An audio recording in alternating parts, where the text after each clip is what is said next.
মুখ্যমন্ত্ৰী ডাঙৰীয়া এইখন ইস্তেমালৈ আহিব বুলি কৈছিল আৰু জুবিন গাৰ্গৰ ফটো এই ইস্তেমাত ৰাখিব লাগে বুলি মুখ্যমন্ত্ৰী ডাঙৰীয়া এটা মন্তব্য কৰিছিল। ঠিক সেই স্থানতে আহি উপস্থিত হৈছোঁ।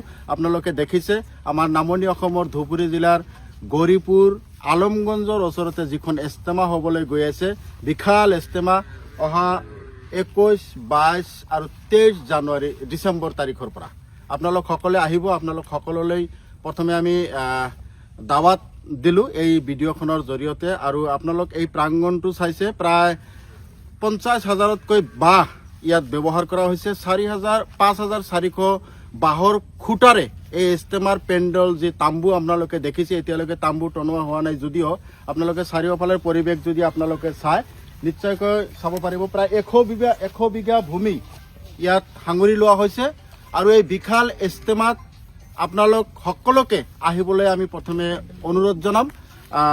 যিকে নহওক, মোৰ সৈতে আপোনালোকে দেখিছে আমাৰ উলামাই কেৰামসকল যিসকল আছে, ফুলকমলীয়া যি আমাৰ বেহেস্তৰ যিসকল অধিবাসী বুলি ক'ব লাগিব। কাৰণ হজৰত মোহাম্মদ সাল্লাল্লাহু আলাইহি সাল্লাম কৈছে যে, যিহেতু বিশ্বনবী হজৰত মোহাম্মদ সাল্লাল্লাহু আলাইহি সাল্লামে কৈছিল যে মোৰ পিছত আৰু কোনো নবী হৈ নাহিব, গতিকে উলামাই কেৰামসকলক আপোনালোকে সেই মৰ্যাদাৰে সম্বোধন কৰিব বা শ্ৰদ্ধা কৰিব বুলি কৈছিল।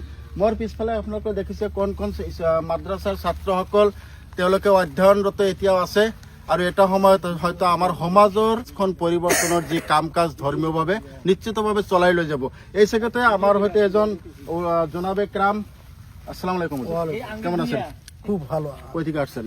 আমরা আসছি কোলাঘাট মাদ্রাসা থেকে।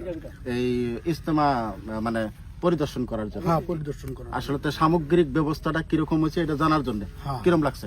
বহুত ভালো লাগছে আর কি, মানে ইস্তেমার যেটা প্যান্ডেল সাজাইছে বহুত ভালো লাগছে। তা আপনার একটা আইডিয়া এখানে কত মানুষের সমাগম হওয়ার চান্স আছে? কমসে কম ওইরকম 20 লাখ মানুষের সমাগম হতে পারে, একটা সম্ভাবনা আছে। আর পরিবেশটা কিন্তু যথেষ্ট সুন্দর, খুব ভালো লাগছে পরিবেশটা, খুব ভালো লাগছে। যাই হোক, একটা কথা প্রশ্ন আপনাকে অবশ্যই করবো। মুখ্যমন্ত্রী মহাশয় কিন্তু কৈছিল যে ইস্তেমা যেহেতু জুবিন গাৰ্গক আমি এই মুছলমান সম্প্ৰদায়ৰ মানুহ ডুপ্লিকেট অনুৰাগী, গতিকে যদি ভাল অনুৰাগীৰ আমি নিদৰ্শন দেখুৱাব লাগে তেনেহ'লে জুবিন গাৰ্গৰ ফটো ইস্তেমাত ৰাখিব লাগে। সেয়া কোনোপধ্যে সম্ভৱ নহয়, আমি জানো। আপোনাৰ প্ৰতিক্ৰিয়াটো কি হ'ব? আচলতে জুবিন গাৰ্গ ফটো, জুবিন গাৰ্গ যেটো অনুৰাগী আমাৰ দিলত আছে, অন্তৰত আছে আমাৰ লগত। সেইটো আমি নুই কৰিব নোৱাৰিম, আমি কিমান ভাল পাওঁ সেই কথাটো আমাৰ অন্তৰত আছে। কিন্তু ফটো ৰাখিব লাগে বুলি কৈছে, ইয়াৰ দ্বাৰা আমি ফটো ৰাখি প্ৰমাণ কৰিব লাগে যে আমি জুবিন গাৰ্গক ভাল পাওঁ। ইয়াৰ কোনোপধ্যে সম্ভৱ? এটা সম্ভৱ, ইট ইজ নট পচিবল। আৰু এটা কথা, মুখ্যমন্ত্ৰী এই ইস্তেমাখনলৈ আহিব, কি ক'ব? আহক, মুখ্যমন্ত্ৰী যদি আহে ভাল কথা, আহ্বান জনালো, দাৱাত দিলো, আহি পেলাই গোটেই পৰিৱেশটো চাব, আমাৰ লগত এটা বাৰ্তালাপ হ'ব, আমাৰো ভাল লাগিব, হয়নে নহয়? এবছলুটলি। মুখ্যমন্ত্ৰী ডাঙৰীয়া, আপোনাক এই ভিডিঅ'ৰ জৰিয়তে যদি আপুনি চাব পাৰে বা চাইছে বা চাই আছে, তেনেহ'লে আপোনাকো নিমন্ত্ৰণ জনালো নিশ্চিতভাৱে এই পৰিৱেশটো চোৱাৰ কাৰণে। আপুনি হয়তো জীৱনত ইস্তেমা চাই পোৱা নাই। ভাৰতবৰ্ষৰ বিভিন্ন প্ৰান্তত ইস্তেমা হয় বিভিন্ন সময়ত। আমাৰ ইয়াত হৈ আছে ধুবুৰী জিলাৰ গৌৰীপুৰ, আপুনি নিজেই কৈছে।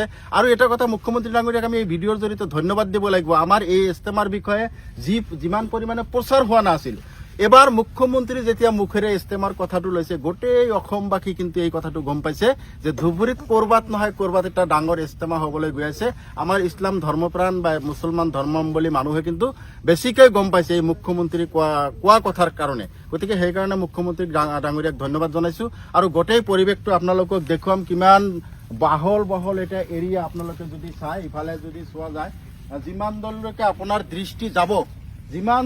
আপোনাৰ দৃষ্টি যাব একেবাৰে বাঁহ আৰু বাঁহে দেখিবলৈ পাব। আগতে মই কৈছোঁ যে 5,400 বাঁহৰ খুঁটা পুতিছে এই পেণ্ডেলখন, এই চামিয়ানাখন বনোৱাৰ কাৰণে। আৰু 35,000ৰো বেছি বাঁহ কিন্তু ওপৰত আছে। আপোনালোকে ওপৰৰ দৃশ্যাম্বৰ যদি আমাৰ কেমেৰামেনে দেখুৱাব পাৰে, ওপৰৰ দৃশ্যটো কিমানকে বাঁহ তেওঁলোকে বান্ধিছে এই চামিয়ানাটো বা তিৰপালটো লগোৱাৰ কাৰণে।